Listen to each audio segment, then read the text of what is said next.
Ya, silakan masuk. Silakan Mas Bima. Oh iya. Silakan di Coba. sini. Oh iya di sini ya? Iya. Oke. Gimana nih Mas Bima? Udah nyaman duduknya? Udah Pak. Udah. Udah nyaman. Sebelum kesini tadi Mas Bima ada kegiatan atau dari rumah? Dari rumah sih Pak ya. Oh, Cuma iya. tadi sebelum kesini tadi mampir kuliah bentar. Oh tadi sebelum kesini ada kuliah ya? Iya, ada kuliah dulu. Perjalanannya ke kampus kayak gimana? Ada kendala kah? Kalau tadi sih cukup lancar Pak, soalnya kan udah agak siang, jadi nggak ada macet-macet gitu. Paling cuma beberapa titik aja. Tadi ada mata kuliah apa Mas? Kewirausahaan Pak. Oh kewirausahaan. Iya, kewirausahaan. Sekarang semester? Sekarang semester 5 sih Pak. Semester 5. Iya. Selain kuliah nih, kesehariannya Mas Bima ngapain aja?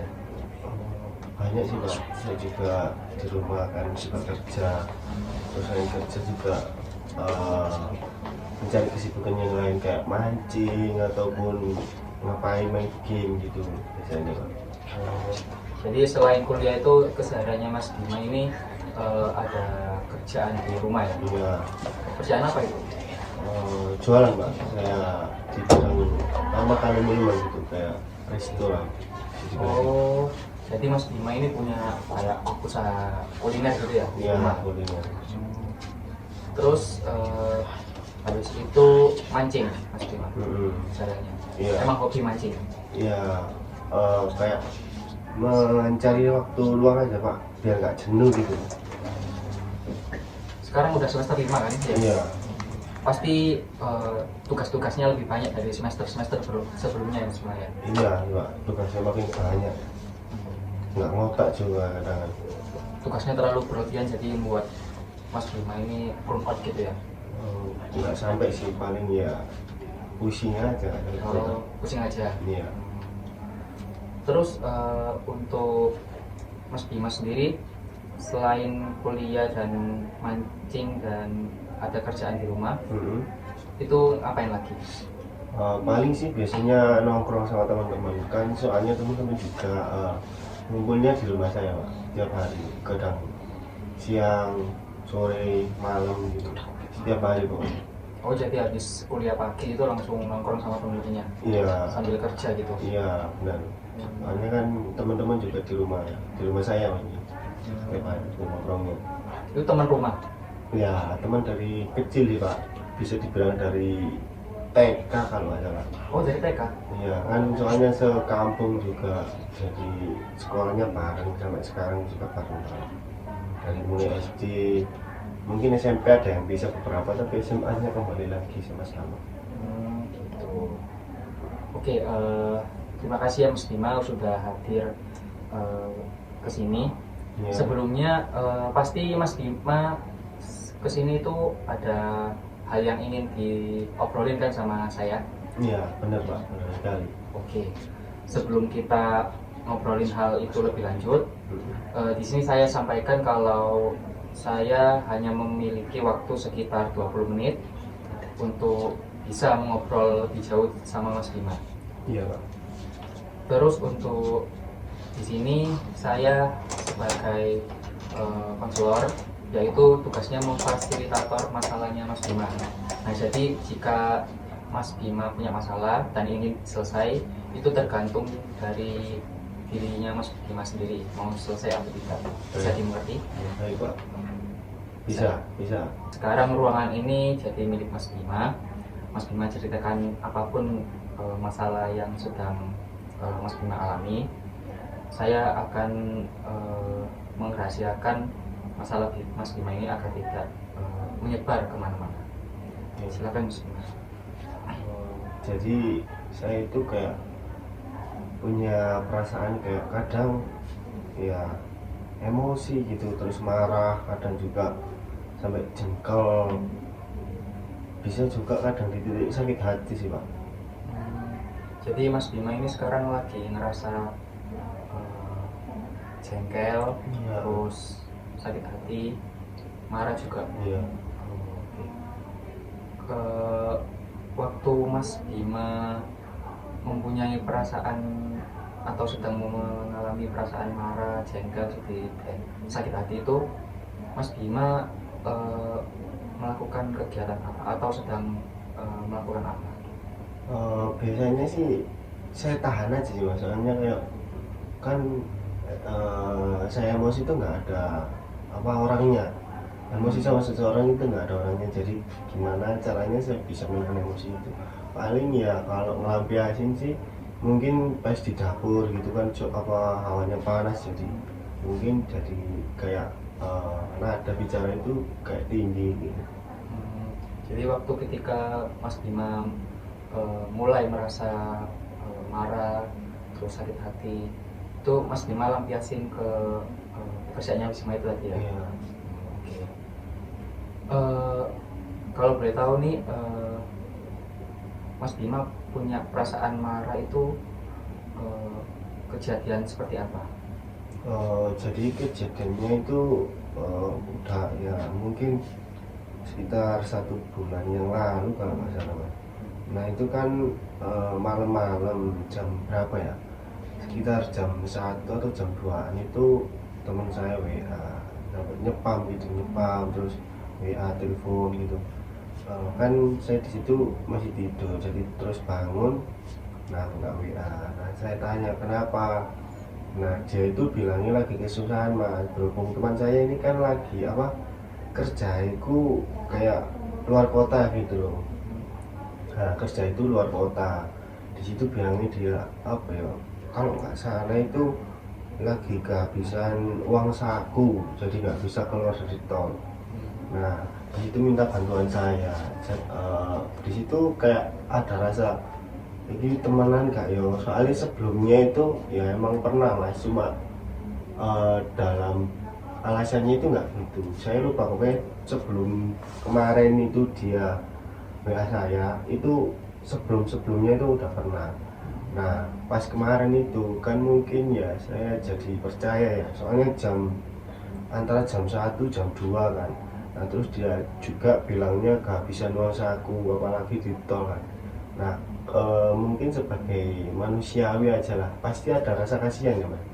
Nah di situ itu ya saya membantu lah. Nah di situ saya membantu, bilangnya akan dikembalikan pas selesai keluar tol itu. Tapi di situ saya nggak peduli sih, maksudnya dibalikin besok apa pas habis keluar tol apa besoknya lagi nggak apa-apa, asalkan dikembaliin aja. Nah tapi uang dari saya itu bukan benar-benar dia itu lagi kesusahan mas ternyata.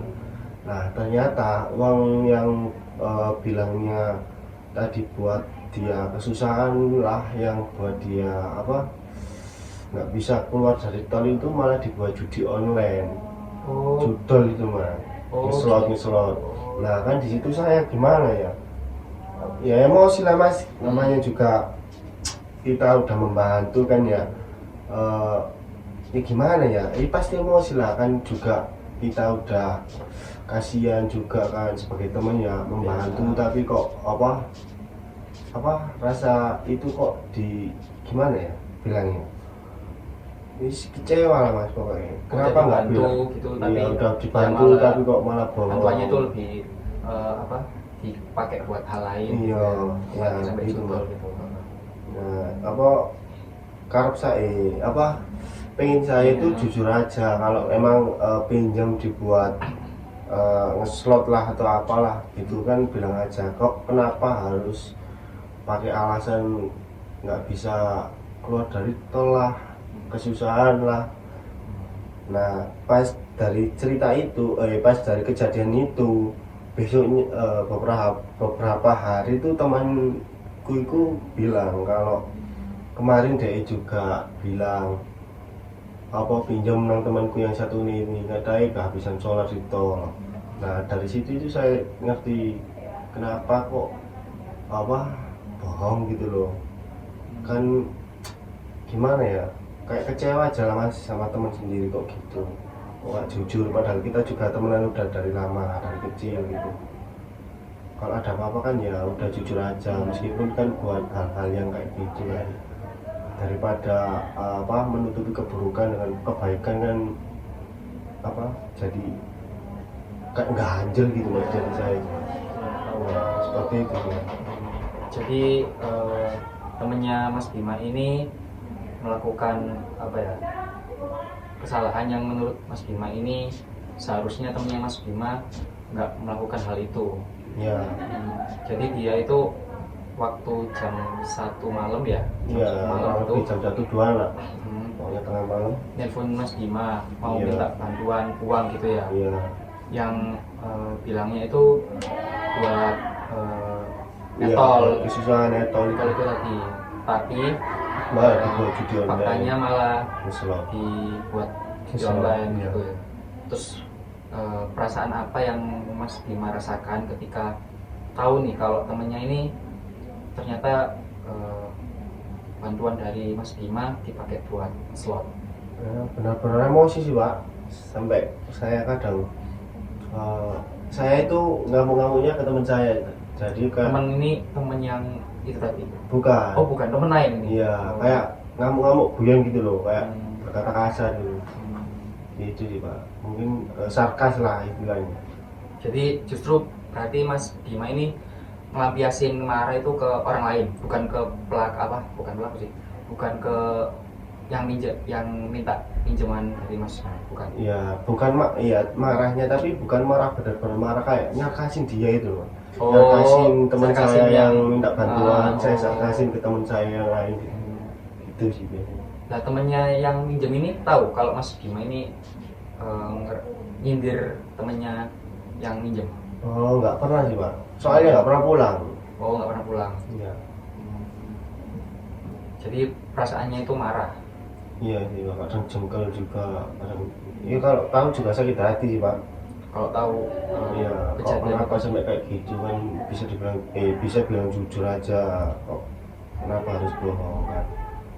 Jadi Mas Bima ini pengen orang lain atau temennya Mas Bima yang pinjem ini jujur kepada Iya, Mas jujur Bima. aja, nggak usah kayak bohong-bohong gitu kan, karena kan udah teman dari lama juga Pak, kenapa kok bohong gitu. Kadang kalau jujur juga nggak apa-apa kan. Waktu Mas Bima merasa marah, kesel atau jengkel ke dia itu kegiatan sehari-hari itu mengganggu Mas Bima nggak? Perasaan itu mengganggu kegiatannya sehari-hari Mas Bima nggak? Enggak terlalu sih Pak, paling juga beberapa terlintas di pikiran itu aja, kayak masih terbayang-bayang, kok kenapa ya kok sampai dia itu setega itu bohong, padahal kan yo kayak ngene kok bohong. Terlalu sepele itu Mas. Begitu. Jadi Mas Bima itu nggak nggak merasa hal itu mengganggu aktivitas sehari-hari Mas Bima. Iya, cuma kadang terlintas di pikiran gitu aja, kayak lewat gitu aja. Nah Mas Bima kan bilang kalau dulu itu temennya Mas Bima ini udah pernah pinjem ya. Iya. Tadi. Itu dibalikin nggak? Enggak sih Pak, Enggak sama sekali. enggak. Tapi Mas Bima diem aja. Iya, soalnya udah saya tagih juga nggak ada respon sama sekali, ya udah akhirnya nggak saya tagih Pak, daripada saya capek sendiri. Kenapa Mas Bima harus marah ketika temennya Mas Bima ini bohong ke Mas Bima? Iya kan, kenapa harus bohong gitu Pak? Jujur aja lah, kan kita juga udah teman dari lama gitu. Kok sampai seperti itu? Apakah temanmu ini harus jujur kepada Mas Bima kalau dia itu butuh bantuanmu? Nah, iya sih Pak, kalau jujur kan jadi enak gitu. Apakah semua itu harus sesuai sama keinginanmu? Oh ya enggak juga sih Pak. Enggak kan? Iya sih. Nah, kamu kan sudah temenan lama sama dia. Iya. Mengapa kamu nggak ngerti kalau dia ini berbohong itu ada alasannya? Kan di situ saya itu mencoba menjadi posisi dia Pak, kalau lagi kesusahan itu. Nah makanya saya percaya aja. Tapi kan kamu nggak sepantasnya marah ke dia, walaupun dia itu hanya melakukan kesalahan itu, berbohong kepadamu itu hanya satu kali, kan nggak sepantasnya kamu marah. Iya sih Pak. Kamu nggak ikhlas bantu dia. Kalau ngomongin ikhlas ya ikhlas, saya ikhlas aja Pak.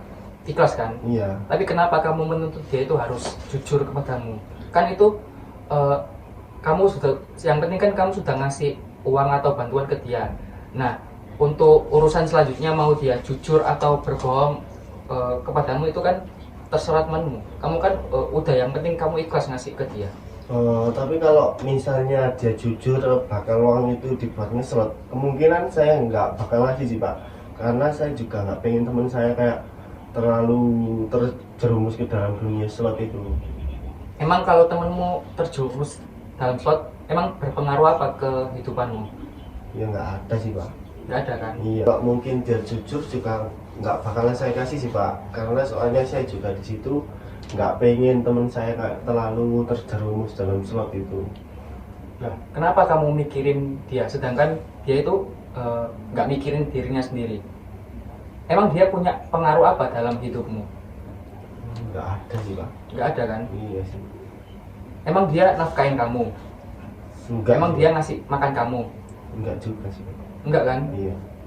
Nah, balik lagi ke urusan yang kamu minjemin uang dia tadi. Iya. Berarti kan terserah urusan dia, mau dipakai buat bayar Apple lah atau buat slot, kan itu kan urusan dia. Yang penting kamu ikhlas buat bantu dia. Urusan dia mau pakai uangmu itu untuk hal lain itu kan terserah dia. Yang penting kan kamu ikhlas di sini. Yang penting kan kamu niat bantu, niat nolong dia, begitu kan? Iya juga sih Pak. Benar. Jadi jika kejadian ini berulang lagi ke Mas Bima, Mas Bima nggak perlu sakit hati untuk merasakan apa yang dirasakan oleh Mas Bima. Toh nanti uangnya bakal dikembalikan oleh temannya Mas Bima. Urusan dia mau jujur atau tidak jujur ke Mas Bima itu ya udah terserah temannya Mas Bima ini. Yang penting Mas Bima ini ikhlas untuk memberi bantuan ke dia. Nah, dari yang awalnya tadi Mas Bima sakit hati, sekarang perasaan apa jika kejadian itu berulang? Paling jengkel aja ya Pak. Jengkel aja. Ketika Mas Bima merasa jengkel, perilaku apa yang Mas Bima tunjukkan?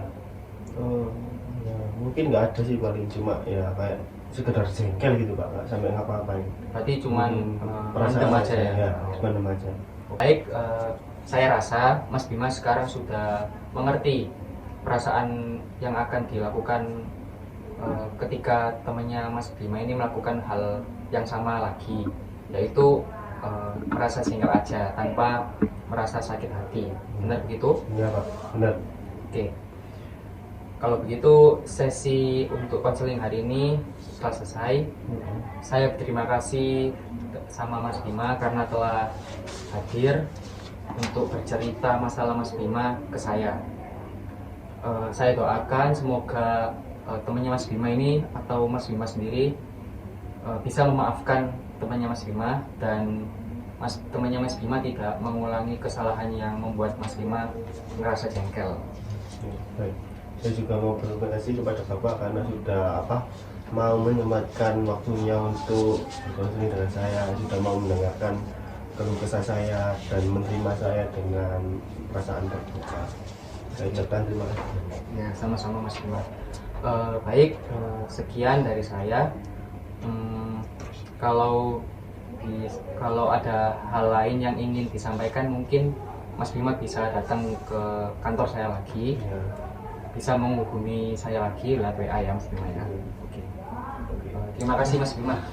Baik, kalau begitu saya pamit dulu ya Pak. Ya. Terima kasih banyak. Oke Mas Bima. Aku ya.